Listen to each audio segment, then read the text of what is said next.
Okey, selamat datang ke eWalls.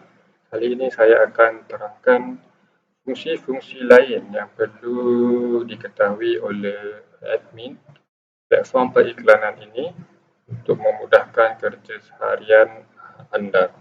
Okey, untuk admin anda perlu login ke bahagian dashboard. So, saya terangkan menu-menu yang ada di bahagian dashboard ini. Mula-mula sekali di bahagian media, ini adalah semua image yang ada di dalam website. So, anda boleh manage iklan image semua yang ada di sini. Di bahagian page pula mengandungi page ataupun muka-muka laman web yang boleh diedit. Kemudian di bahagian classified ads ini adalah senarai semua iklan yang telah dipostkan, iaitu status publish dan juga iklan yang pending di mana baru dihantar oleh user. Di dalam trash adalah iklan yang sudah expired akan automatically masuk ke bahagian trash, dan trash ini akan dikosongkan setiap 30 hari secara automatik oleh sistem. Dan seterusnya di bahagian rejected ini adalah iklan-iklan yang telah admin reject kiranya tidak memenuhi kriteria periklanan. Okey, menu seterusnya add orders. Ini adalah bahagian yang agak penting untuk admin periksa segala berkaitan transaksi pembayaran package. So, anda boleh lihat sini status package. Jika menggunakan payment gateway, status akan update secara automatik sebagai completed, di mana transaksi tersebut sewajarnya adalah telah berjaya lah. Dan semua aman-aman untuk transaksi akan dipaparkan di sini. So, admin juga boleh klik untuk setiap order tersebut untuk mendapatkan details yang lebih detail berkaitan order tersebut, apakah nombor rujukannya, payment gateway, status dan sebagainya. Dan untuk menu seterusnya di bahagian add packages, di sini admin boleh ubah nama package-package yang ditawarkan. Sebagai contoh, ini adalah Premium Package Starter 1 dan Business 5, dan juga anda boleh ubah price serta spesifikasi setiap package. Sebagai contoh, jika anda klik package Premium 10,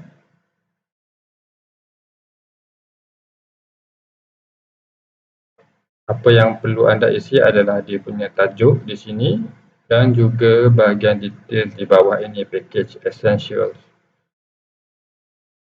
So, package expiry ini adalah tarikh luput kredit tersebut, di mana untuk package premium ini kita set ada 10 kredit dan dia akan expired selepas 60 hari. Dan juga item-item lain anda juga boleh edit di sini untuk tambah fungsi featured ads atau bump ads dan lain-lain item yang dirasakan perlu. So, pastikan anda set produk data kepada Add Forest Packages dan bukan yang lain-lain, serta setkan regular price kepada 30 ataupun harga yang anda inginkan. Anda juga boleh add gambar di sini, tetapi ianya tidak wajiblah, tidak perlu. So, setelah membuat perubahan kepada nama ataupun expiry, jumlah add credit dan lain-lain features ini, anda perlu klik pada button update supaya semua perubahan di-save kepada di dalam sistem. Okey, itu tadi untuk package yang ditawarkan. So, kalau kita tengok di sini ada 3 package secara awalnya. Ini semua adalah package yang terdapat di dalam bahagian package. Kalau kita lihat package. Okey, di sini package ini. So, dia akan dipaparkan seperti inilah. Okey, seterusnya menu seterusnya adalah add setting. Add setting ini bahagian di mana fungsi kawalan konfigurasi utama untuk sistem classify ini. So, secara umumnya bahagian add setting, general setting, post setting dan view setting ini adalah yang perlu mungkin perlu dikonfigurasi mengikut kesesuaian, tetapi kita telah set up mengikut requirement yang diperlukan. So, tidak perlu ada apa-apa perubahan lagi. Okay, menu seterusnya kita lihat di sini adalah bahagian di sini, banner setting, banner manager. Banner manager ini tempat di mana anda boleh manage banner-banner yang berada di seluruh website. Sebagai contohnya di homepage ada satu lokasi banner di bahagian bawah. Okay, yang ini, banner ini. Dan juga di banner di bahagian untuk setiap ad, setiap iklan, ada banner location di bahagian sini, di bahagian tepi, square, dan juga di bahagian bawah ini yang memanjang.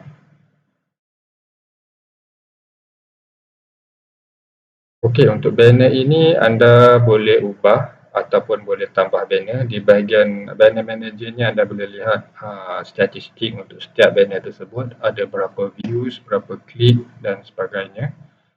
So, sebagai contoh, jika anda ingin letakkan banner di sini, just klik button add new dan isikan banner, contoh banner panjang. Banner panjang inilah banner yang melintang ya. So, anda boleh pilih gambar untuk upload. Sebagai contoh, kita upload gambar banner yang sudah sedia ada di sini.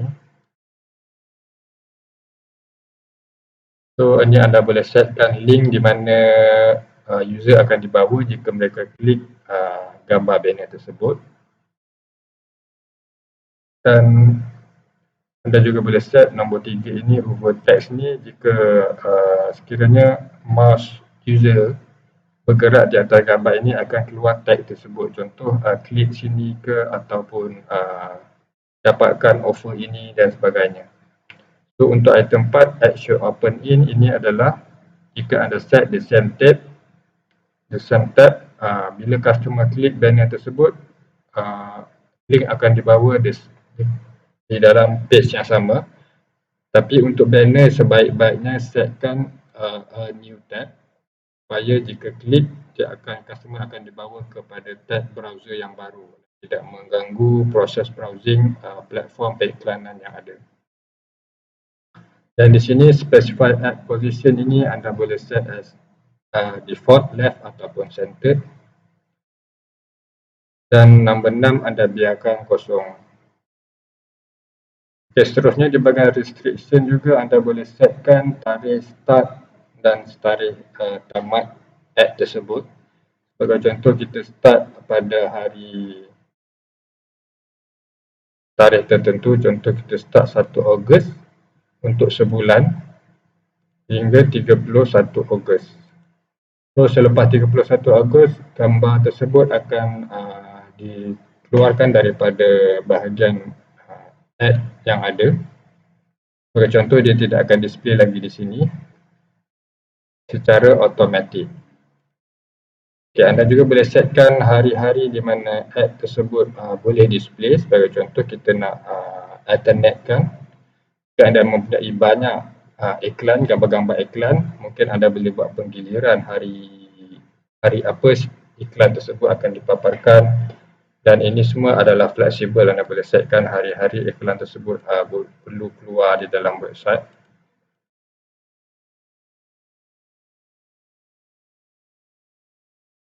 Dan sistem akan secara automatik meletakkan gambar-gambar yang bersesuaian di lokasi yang tertentu. Sebagai contoh, jika gambar ad tersebut yang melintang macam ni, dia akan display di bahagian ini dan di bahagian ini. Dan juga di bahagian homepage depan. So, untuk ad yang petak pula akan di-display di bahagian tepi sini sahaja. Okey, itu tadi untuk bahagian banner manager. Kemudian seterusnya untuk bahagian yang perlu juga di bahagian user.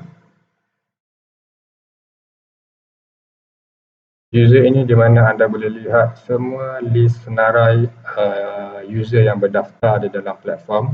So anda boleh tengok package apa yang user tersebut package semasa user tersebut. Contohnya user yang kita telah uji tadi mengenai package premium, package free, dan di mana yang mana user free dan di mana user berbayar, dan yang mana yang dah expired dan yang belum expired. Okay, seterusnya lagi di bahagian setting juga anda boleh set watermark. Di sini di bahagian watermark di sini. Okey, by default watermark ini akan diletakkan untuk setiap image yang telah diupload. So tidak ada masalah untuk double watermark ataupun duplicate watermark. Sekiranya image tersebut adalah image yang fresh ataupun baru diupload ke dalam website. Jika image tersebut sudah diupload dan kemudian user tersebut download semula dan upload kali kedua, makanya adalah double watermark. Tetapi jika image tersebut adalah image yang baru, setiap image akan secara automatik akan diletakkan watermark di bahagian tengah seperti ini. Dan ini semua berlaku secara automatik semasa proses upload gambar. So untuk gambar watermark juga admin boleh ubah di bahagian setting watermark ini untuk upload gambar yang baru, serta boleh ubah saiz mengikut kesesuaian.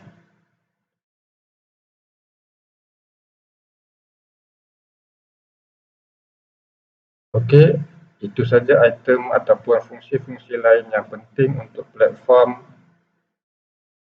pengiklanan ini.